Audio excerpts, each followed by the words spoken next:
Bob Danzig is truly an American success story. During his career, he went from office boy to CEO of Hearst Newspapers, overseeing its 6,000 employees and colleagues. During Bob's tenure at Hearst, the Pulitzer Prize-winning company experienced a revelation of talent and reputation. Drawing on his life journey from foster child to senior executive, Bob has created inspiring and uplifting keynotes and presentations, as well as becoming a distinguished author. It's been said of Bob Danzig that he's one of those magical people who, when he enters a room, he fills it, and when he begins to speak, he owns it.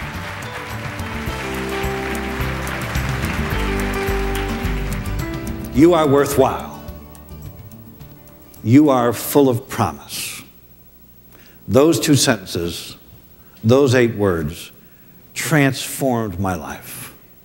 And what I want to visit with you about today are the common powers you share to transform those audiences you are privileged to touch. So that's what we're going to be about. But first, I'll give you a little tiny commercial about my company, a little bit more about me. The Hearst Corporation is 117 years old. We have 140 businesses. We have 20,000 employee colleagues. We're the largest monthly magazine published in the world. So if you've ever read Good Housekeeping or Cosmopolitan or Red Book or Pop and McCann's or Town & Country, Harper's Bazaar, Country Living, Colonial Homes, or the new Oprah magazine, you've given us the privilege of touching you where you live. And we have 27 television stations.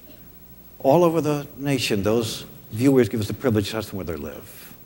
And we're the 6th largest newspaper company in America, with papers in Houston and San Antonio, San Francisco and Seattle, my old hometown of Albany, a bunch of other papers around. I think we have 29 newspapers.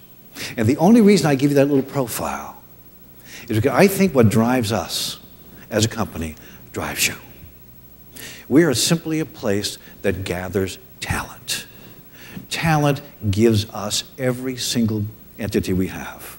And what this room is, above all else, is a room full of talent. We share that with you.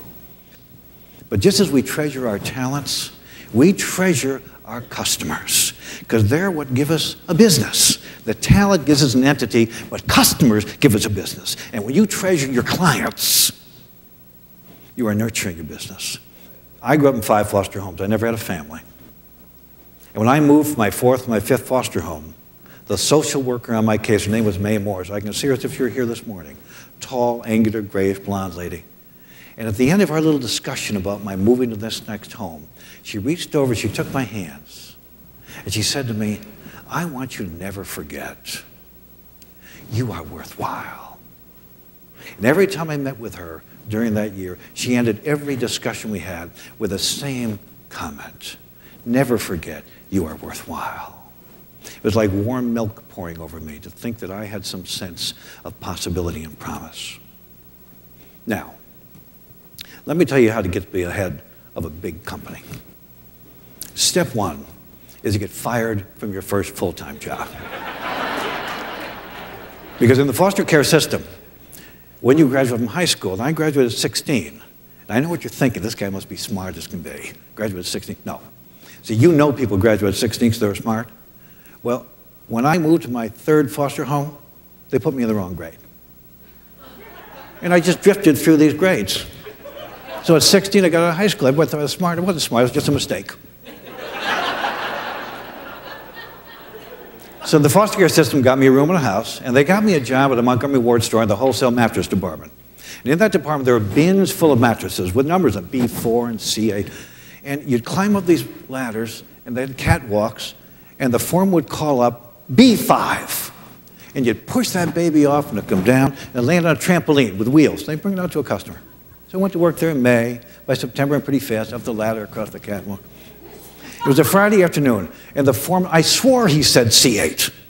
And I pushed that baby off, and down it came, no trampoline, foreman. And I had my first corporate consequence. He said, get out, you're fired. So I went to a dance that night, met a high school buddy. He said, what are you doing? I said, I just got fired from Montgomery Wards. He said, that's a contradiction in terms. Nobody gets fired from Montgomery Wards. You just have to have a warm body and show up. I said, well, they're the C8, the foreman. He said, well, you know, I'm the office boy at the local newspaper. I'm being promoted to clerk. He said, maybe if you come down Monday morning, I can get you considered for my job. But he said, you know, you look so young. It would help if you wore a hat. So I went to the Snappy Men's shop on Central Avenue in Albany, New York, and I bought a hat. And down I went Monday morning. Now I got to tell you, I don't know in your business is what the lowest possible job is, but in the American newspaper business, the lowest possible job is being the office boy in the circulation department. There's no urgency to hire this person. They had a little ad in the paper, so I get down there. There's 9 guys in front of me, and I'm standing in this office about an hour and a half. Now, when you've just been fired from your last job, and you've only been to high school, you really don't have a resume. You have a little piece of paper with your name and social security number. And I stood there an hour and a half. And finally it came my turn. This little lady came up to me. She looked like a pit bull. Toughest looking little lady I ever saw. She took my little piece of paper and she said, I want to ask you a question. I said, yes, ma'am. She said, why are you wearing that hat? And I said, my friend told me I looked too young.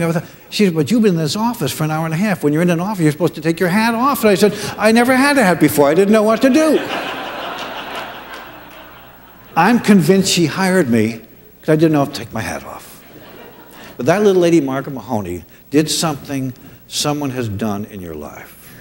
She took an interest in me. And one Saturday when we were covering the complaint phones together, she said, I want to see you in my office.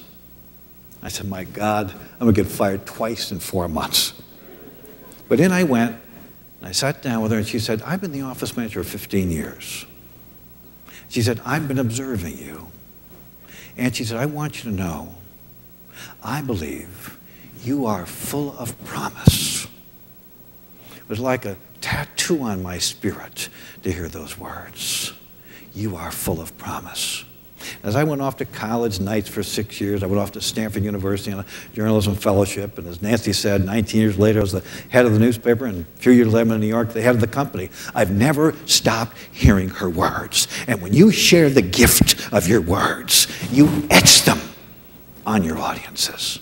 You give them new senses of possibility. What a treasured gift that is, that all the talents in this room share. The etching of your words on a permanent basis on those you serve.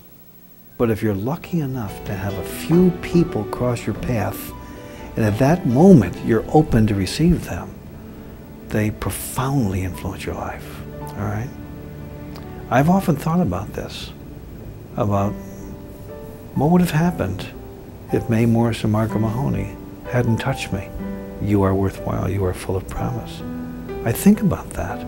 I think about it in terms of our obligation to be a source of at least word touch and emotional touch for those we are privileged to guide. There are few speakers who can entirely captivate an audience. Bob Danzig is one of them. Whether the message is one of hope for an individual or guidance for a corporation, Bob's great joy is being able to lift the spirit of others by sharing his experiences. He has a refined sense of mission to give back to others. It's a calling he welcomes. Bob speaks to thousands of people around the world, but yet Bob Danzig isn't just a speaker. He's a messenger, offering insights into possibilities.